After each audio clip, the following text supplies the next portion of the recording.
एक ऐसा मंदिर जहां पूजा शुरू होने से पहले मंदिर बंद करवा दिया गया। एक ऐसा मंदिर जिसने बड़े बड़े जहाज़ों को रोकने का दम रखा था। एक ऐसा मंदिर जिसकी मूर्ति हवा में झूलती थी। आइए जानते हैं इस कहानी को।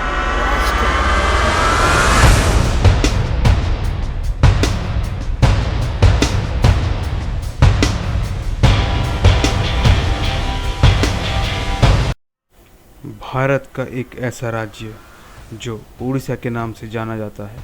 उड़ीसा पहले कलिंग के नाम से जाना जाता था। राजा नरसिंह देव कलिंग के बहुत ही शक्तिशाली राजा थे।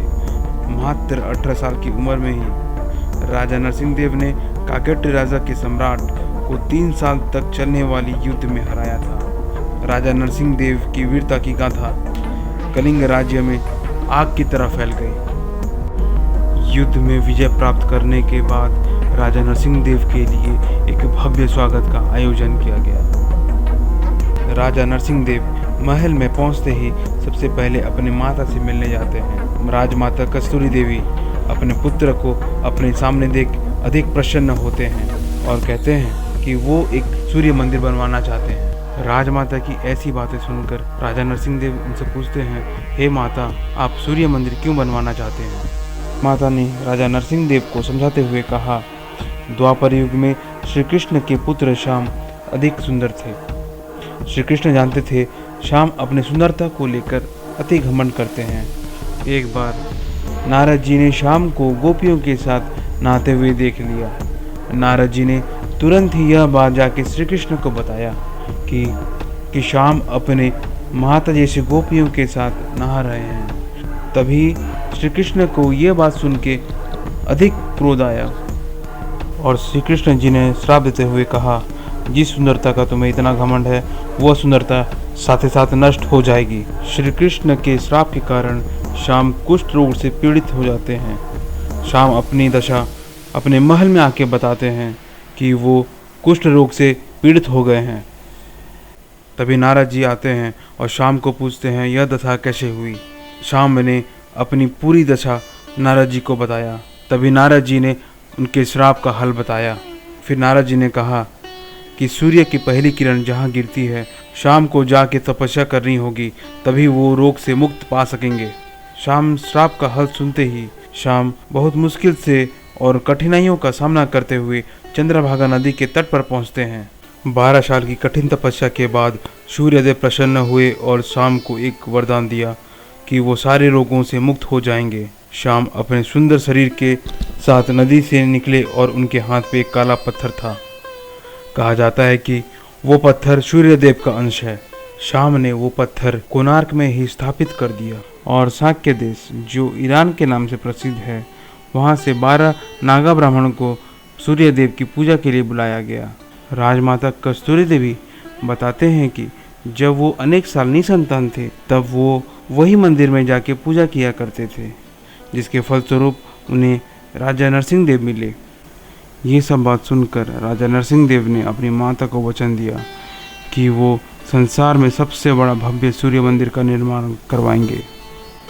शिवई सांतराय और उनके सहयोगी विशु महाराणा दोनों ने मिलकर मंदिर का एक प्रतिरूप निर्माण किया। मंदिर का प्रतिरूप देखकर राजा नरसिंह देव अति प्रसन्न होते हैं और मंदिर निर्माण कार्य का आदेश देते हैं। बड़े बड़े पत्थर देश विदेश से लाए गए। समुद्र तट को पत्थर से भर दिया गया, परंतु समुद्र में सारे पत्थर डूब गए, मानो कि जैसे समुद्र ने सारे पत्थर को निगल दिया हो। ये सब देखकर शिवई सांतराय परेशान हो गए। शिवई सांतराय को कुछ समझ में नहीं आ रहा था, अब करें तो क्या करें, और वो परेशानी में जंगल की ओर चले गए। कुछ दूर जाने के बाद उन्हें एक छोटी सी कुटिया मिली, जहाँ एक बूढ़ी औरत रहती थी। शिवई सांतराय ने उन्हें खाने के लिए मांगा। बूढ़ी औरत ने खाने के लिए दिया और भूख के कारण शिवई सांतराय गरम थाली के बीच से खाने लगे, जिसके कारण उनका हाथ जल गया। बूढ़ी औरत ने हंसते हुए कहा, तुम तो शिवई सांतराय की तरह काम कर रहे हो। उस बूढ़ी औरत की बात सुनकर शिवई सांतराय को समझ में आया कि उनकी गलती कहाँ है और गलती जानने के बाद शिवई सांतराय ने साथ ही साथ मंदिर निर्माण कार्य आरंभ करवा दिया। लगभग 1200 मजदूर और 12 साल के बाद एक भव्य मंदिर का निर्माण हुआ, परंतु लाखों कोशिशों के बाद भी मंदिर का कलश बनाने में मजदूर असफल रहे। राजा नरसिंह देव को देख के ये अत्यंत गुस्सा आया और राजा नरसिंह देव ने आदेश देते हुए कहा, कल रात्रि पश्चात मंदिर का कार्य खत्म नहीं हुआ तो सारे 1200 मजदूर के सर धड़ से अलग कर दिए जाएंगे। ये सारी बातें सुनकर सारे मजदूर सोच में पड़ गए, कैसे हम ये मंदिर का कलश निर्माण करें। दूसरी तरफ 1200 मजदूर के मुख्य शिल्पकार विशु महाराणा के बेटे, जिनका नाम धर्मपद था, लोग उन्हें प्यार से धर्मा बुलाते थे। धर्मा ने बचपन से ही मंदिर बनाना सीख लिया था। मंदिर की कला धर्मा अपने पिता को दिखाना चाहते थे और उन्होंने अपने माता से पिता के पास जाने की जिद पकड़ ली। पिता से मिलने की चाह देखकर माँ ने धर्मा को जाने के लिए कहा। माँ ने कुछ खाने के लिए और एक अंगूठी धर्मा को दी और कहा, यह अंगूठी देखकर तुम्हारे पिता तुम्हें पहचान लेंगे।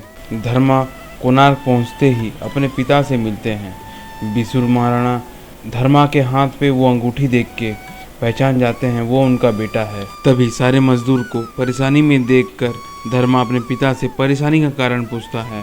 विशु महाराणा धर्मा से अपने परेशानी का कारण कहते हैं और कहते हैं, राजा नरसिंह देव ने आदेश दिया है, आज रात्रि पश्चात मंदिर का कलश निर्माण नहीं हुआ तो वो 1200 मजदूर के सर धड़ से अलग कर देंगे। तभी धर्मा अपने पिता से कहते हैं कि वो मंदिर का कलश बना सकते हैं और वो कलश बनाने की अनुमति मांगते हैं। धर्मा अपने पिता की अनुमति पाते ही मंदिर के ऊपर चढ़ जाते हैं और उसका कलश रातों रात तैयार कर देते हैं। मंदिर का कलश स्थापित होते ही सूर्यदेव की मूर्ति हवा में झूलने लगती है।